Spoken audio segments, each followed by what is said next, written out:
Tom se sobresaltó y me lanzó una mirada rencorosa. Se irritaba porque mis zapatos crujían.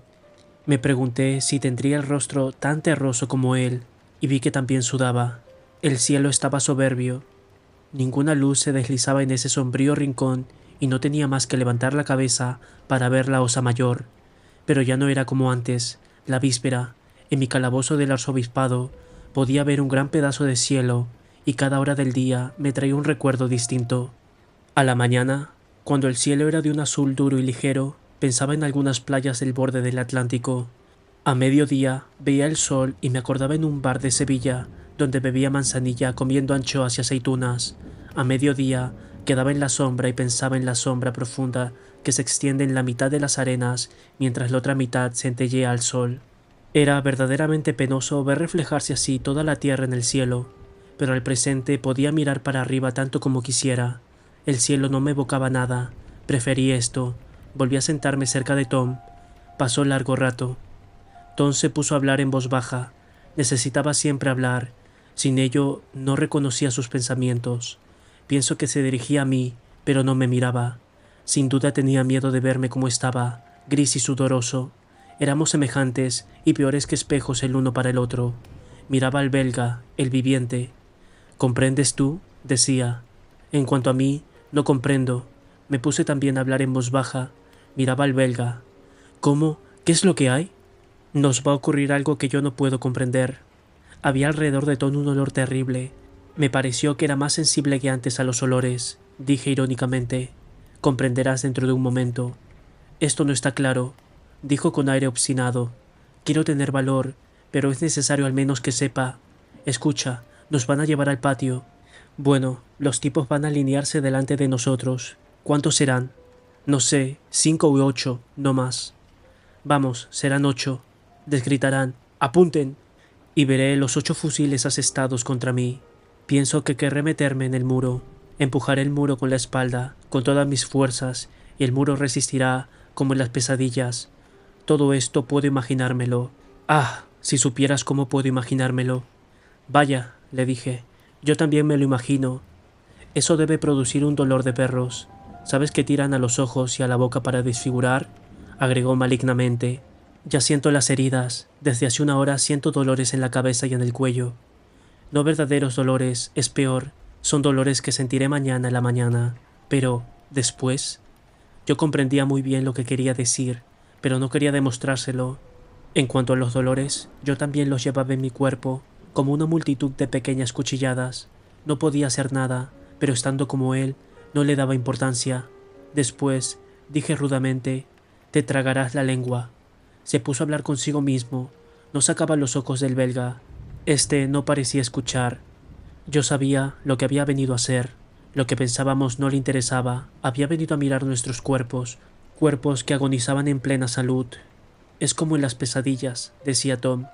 Se tiene todo el tiempo la impresión de que es así, de que se va a comprender, y luego se desliza, se escapa y vuelve a caer. Me digo, después no hay nada más, pero no comprendo lo que quiero decir. Hay momentos en que casi llego, y luego vuelvo a caer.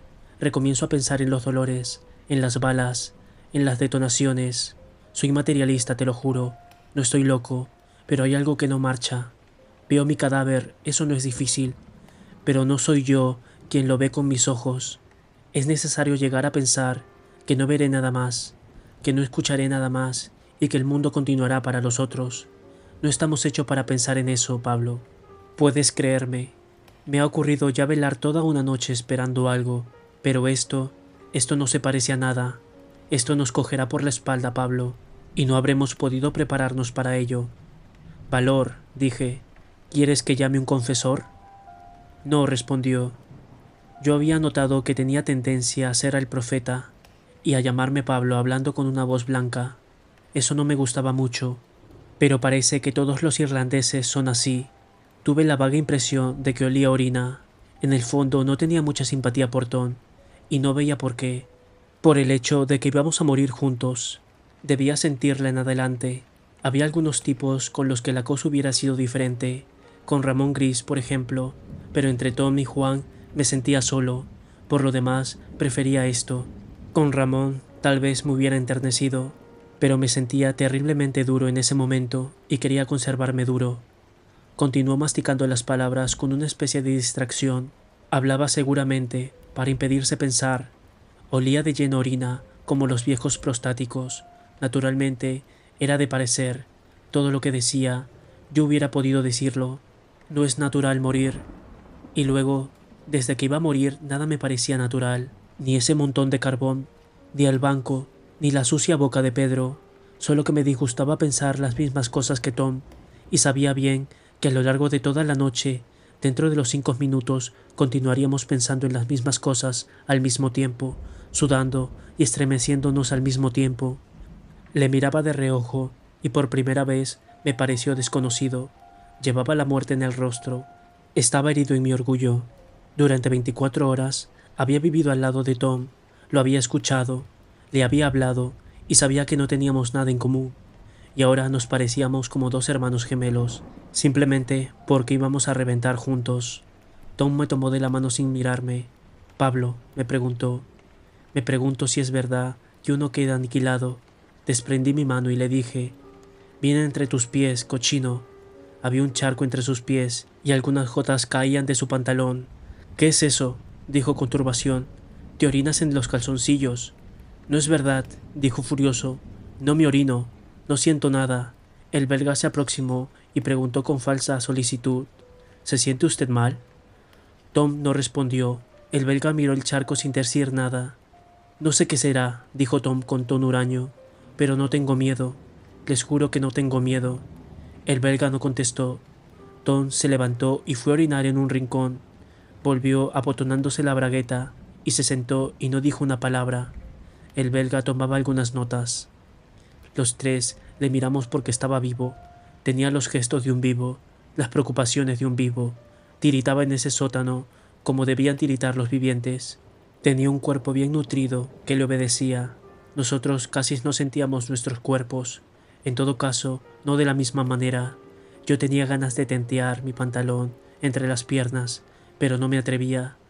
Miraba al belga arqueado sobre sus piernas, dueño de sus músculos. ¿Y qué podía pensar en la mañana? Nosotros estábamos allí, 3 sombras privadas de sangre. Lo mirábamos y chupábamos su vida como vampiros. Terminó por aproximarse el pequeño Juan. Quiso tantearle la nuca por algún motivo profesional, o bien obedeció a un impulso caritativo. Si obró por caridad, fue la sola y única vez que lo hizo en toda la noche. Acarició el cráneo y el cuello del pequeño Juan. El chico se dejaba hacer, sin sacarle los ojos de encima.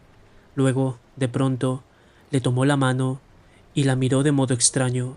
Mantenía la mano del belga entre las 2 suyas, y no tenían nada de agradable esas 2 pinzas grises que estrechaban aquella mano gruesa y rojiza. Yo sospechaba lo que iba a ocurrir, y Tom debía sospecharlo también, pero el belga no sospechaba nada y sonreía paternalmente. Al cabo de un rato, el chico llevó la gruesa pata gorda a su boca y quiso morderla. El belga se desasió vivamente y retrocedió hasta el muro, titubeando. Nos miró con horror durante un segundo. De pronto, debió comprender que no éramos hombres como él. Me eché a reír, y uno de los guardianes se sobresaltó. El otro se había dormido, sus ojos, muy abiertos, estaban blancos. Me sentía a la vez cansado y sobreexcitado. No quería pensar más en lo que ocurriría el alba, en la muerte. Aquello no venía bien con nada. Solo encontraba algunas palabras y el vacío. Pero en cuanto trataba de pensar en otra cosa, veía asestados contra mí mis caños de fusiles. Quizás 20 veces seguidas viví mi ejecución. Hasta una vez creí que era real. Debí de adormecerme durante 1 minuto. Me llevaban hasta el muro y yo me debatía, les pedía perdón. Me desperté con sobresalto y miré al belga. Temí haber gritado durante mi sueño, pero si alisaba el bigote, nada había notado. Si hubiera querido, creo que hubiera podido dormir un momento. Hacía 48 horas que velaba. Estaba agotado, pero no deseaba perder 2 horas de vida. Vendrían a despertarme al alba. Les seguiría atontado de sueño y reventaría sin hacer ni uf. No quería eso. No quería morir como una bestia. Quería comprender. Temía además sufrir pesadillas. Me levanté, me puse a pasear de arriba abajo y para cambiar de idea me puse a pensar en mi vida pasada. Acudieron a mí, mezclados, una multitud de recuerdos. Había entre ellos buenos y malos, o al menos así los llamaba yo antes. Había rostros e historias. Volví a ver la cara de un pequeño novillero que se había dejado cornear en Valencia, la de uno de mis tíos, la de Ramón Gris. Recordaba algunas historias, cómo había estado desocupado durante 3 meses en 1926, cómo casi había reventado de hambre. Me acordé de una noche que pasé en un banco de Granada. No había comido hacía 3 días, estaba rabioso, no quería reventar. Eso me hizo sonreír. Con qué violencia corría tras de la felicidad, tras de las mujeres, tras de la libertad. ¿Para qué? Quise libertar a España, admiraba a Pi y a Margal. Me adherí al movimiento anarquista y hablé en reuniones públicas. Tomaba todo en serio como si fuera inmortal. Tuve en ese momento la impresión de que tenía toda mi vida ante mí y pensé, es una maldita mentira. Nada valía puesto que terminaba. Me pregunté cómo había podido pasear, divertirme con las muchachas. No hubiera movido ni el dedo meñique si hubiera podido imaginar que moriría así. Mi vida estaba ante mí terminada, cerrada como un saco y, sin embargo, todo lo que había en ella estaba inconcluso. Intenté durante un momento juzgarla. Hubiera querido decirme, es una bella vida, pero no se podía emitir juicio sobre ella. Era un esbozo. Había gastado mi tiempo en tratar algunos rasgos para la eternidad. No había comprendido nada. Casi no lo lamentaba. Había un montón de cosas que hubiera podido añorar. El gusto de la manzanilla, o bien los baños que tomaba en verano en una pequeña caleta cerca de Cádiz, pero la muerte privaba todo de su encanto. El belga tuvo de pronto una gran idea. Amigos míos, dijo, puedo encargarme, si la administración militar consiente en ello, de llevar una palabra, un recuerdo a las personas que ustedes quieran. Don gruñó, no tengo a nadie. Yo no respondí nada. Don esperó un momento, luego me preguntó con curiosidad, ¿no tienes nada que decir a Concha? No. Detestaba esa tierna complicidad. Era culpa mía. La noche precedente había hablado de Concha. Hubiera debido contenerme. Estaba con ella desde hacía un año. La víspera me hubiera todavía cortado un brazo a hachazos para volver a verla 5 minutos. Por eso hablé de ella. Era más fuerte que yo. Ahora no deseaba volver a verla. No tenía nada más que decirle. Ni siquiera hubiera querido abrazarla. Mi cuerpo me horrorizaba porque se había vuelto gris y sudaba, y no estaba seguro de no tener también horror del suyo. Cuando sepa mi muerte, Concha llorará. Durante algunos meses no sentirá ya gusto por la vida, pero en cualquier forma era yo quien iba a morir. Pensé en sus ojos bellos y tiernos. Cuando me miraba, algo pasaba de ella a mí. Pensé que eso había terminado. Si me miraba ahora, su mirada permanecería en sus ojos, no llegaría hasta mí. Estaba solo. Tom también estaba solo, pero no de la misma manera. Se había sentado a horcajadas y se había puesto a mirar el banco con una especie de sonrisa. Parecía asombrado. Avanzó la mano y tocó la madera con precaución, como si hubiera temido romper algo. Retiró enseguida vivamente la mano y se estremeció. Si hubiera sido Tom, no me hubiera divertido en tocar el banco. Era todavía comedia irlandesa. No encontraba también que los objetos tenían un aire raro. Eran más borrosos, menos densos que de costumbre. Bastaba que mirara el banco, la lámpara, el montón de carbón, para sentir que iba a morir. Naturalmente, no podía pensar con claridad en mi muerte, pero la veía en todas partes, en las cosas, en la manera en que las cosas habían retrocedido y se mantenían a distancia, discretamente, como gente que habla bajo la cabecera de un moribundo. Era su muerte lo que Tom acababa de tocar sobre el banco. En el estado en que me hallaba, si hubieran venido a anunciarme que podía volver tranquilamente a mi casa, que se me dejaba salvar la vida, eso me hubiera dejado frío. No tenía más a nadie. En cierto sentido estaba tranquilo, pero era una calma horrible a causa de mi cuerpo. Mi cuerpo, yo veía con sus ojos, escuchaba con sus oídos, pero no era mío. Sudaba y temblaba solo, y yo no lo reconocía. Estaba obligado a tocarlo y a mirarlo para saber lo que hacía, como si hubiera sido el cuerpo de otro. Por momentos todavía lo sentía. Sentía algunos deslizamientos, especies de vuelcos, como cuando un avión entra en picada, o bien sentía latir mi corazón. Pero esto no me tranquilizaba. Todo lo que venía de mi cuerpo tenía un aire suciamente sospechoso. La mayoría del tiempo se callaba, se mantenía quieto, y no sentía nada más que una especie de pesadez, una presencia inmunda pegada a mí. Tenía la impresión de estar ligado a un gusano enorme. En un momento dado, tanteé mi pantalón y sentí que estaba húmedo. No sabía si estaba mojado con sudor o con orina, pero por precaución fui a orinar sobre el montón de carbón. El belga sacó su reloj y lo miró. Dijo: «Son las 3:30». «Puerco». Debió de hacerlo expresamente Tom. Saltó en el aire. Todavía no nos habíamos dado cuenta de que corría el tiempo. La noche nos rodeaba como una masa uniforme y sombría. Ya no me acordaba cuándo había comenzado. El pequeño Juan se puso a gritar, se retorcía las manos, suplicaba: «No quiero morir, no quiero morir». Corrió por todo el sótano levantando los brazos en el aire. Después se abatió sobre uno de los jergones y sollozó.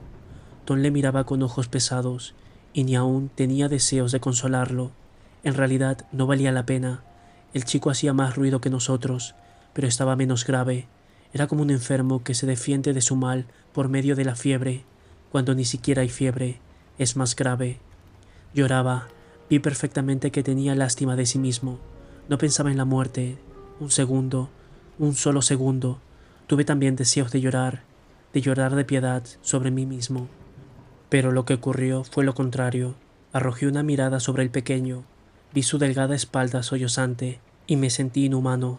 No pude tener piedad ni de los otros ni de mí mismo. Me dije: «Quiero morir valientemente».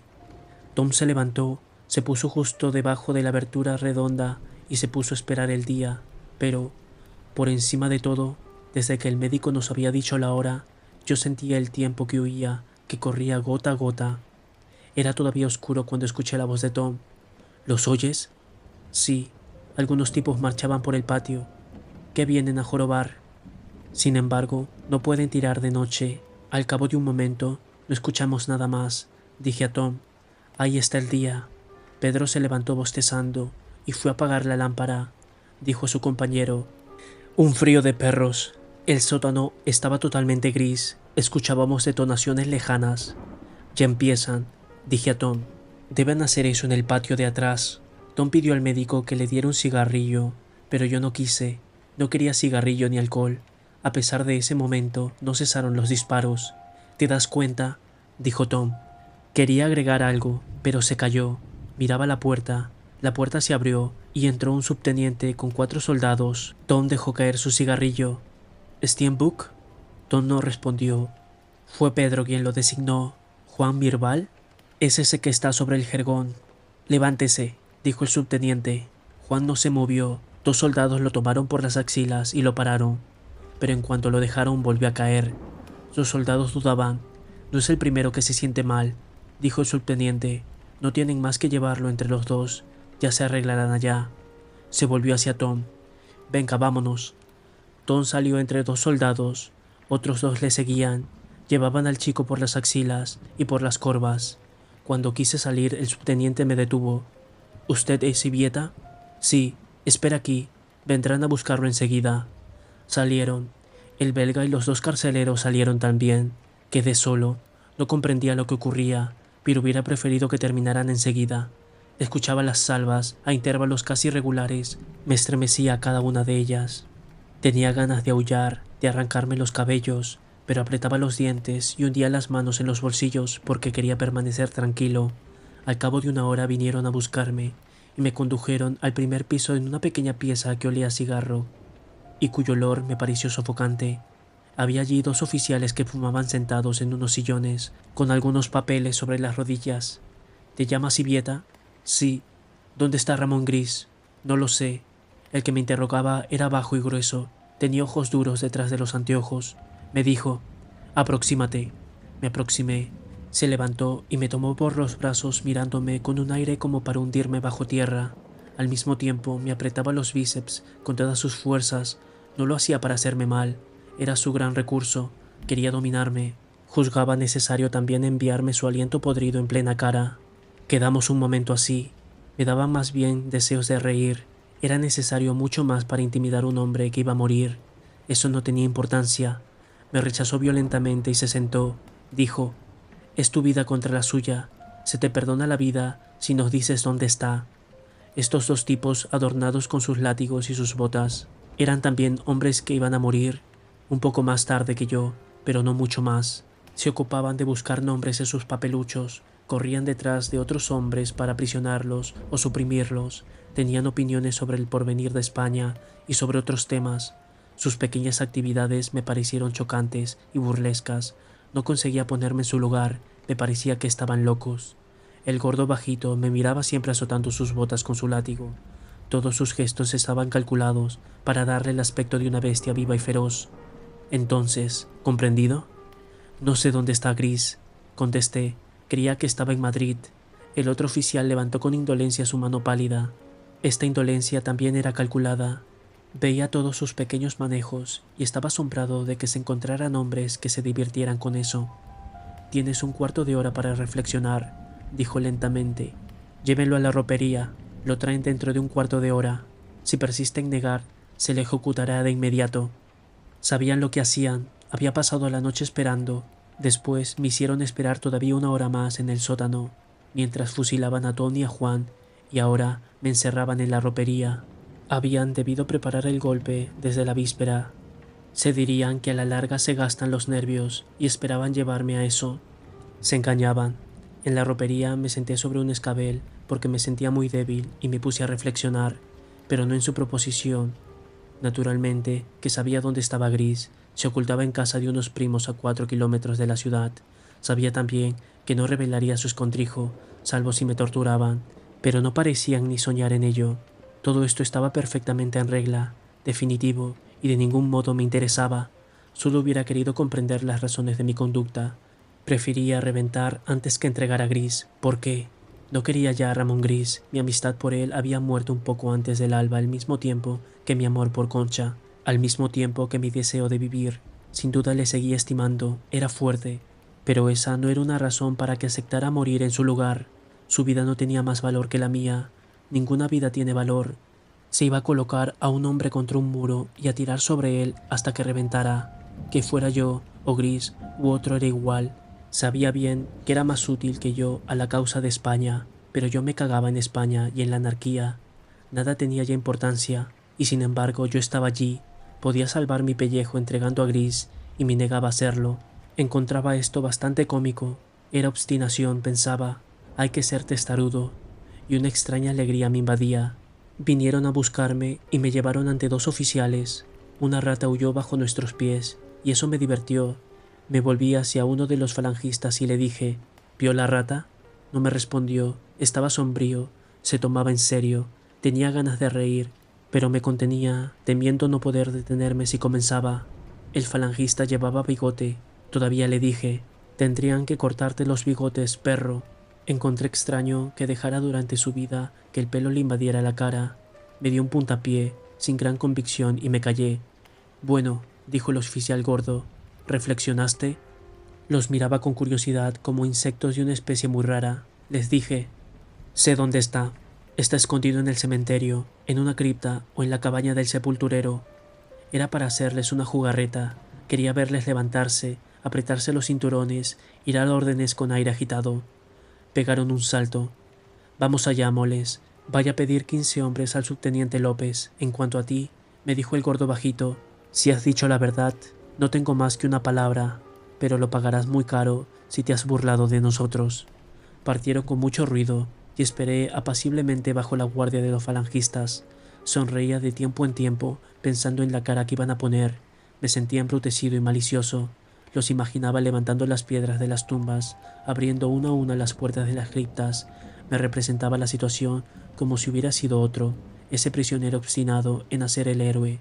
Esos graves falangistas con sus bigotes y sus hombres uniformados que corrían entre las tumbas. Era de un efecto cómico irresistible. Al cabo de una media hora, el gordo bajito volvió solo. Pensé que venía a dar la orden de ejecutarme. Los otros debían de haberse quedado en el cementerio. El oficial me miró. No parecía molesto en absoluto. «Llévelo al patio grande con los otros», dijo. «Cuando terminen las operaciones militares, un tribunal ordinario decidirá de su suerte». Creí no haber comprendido.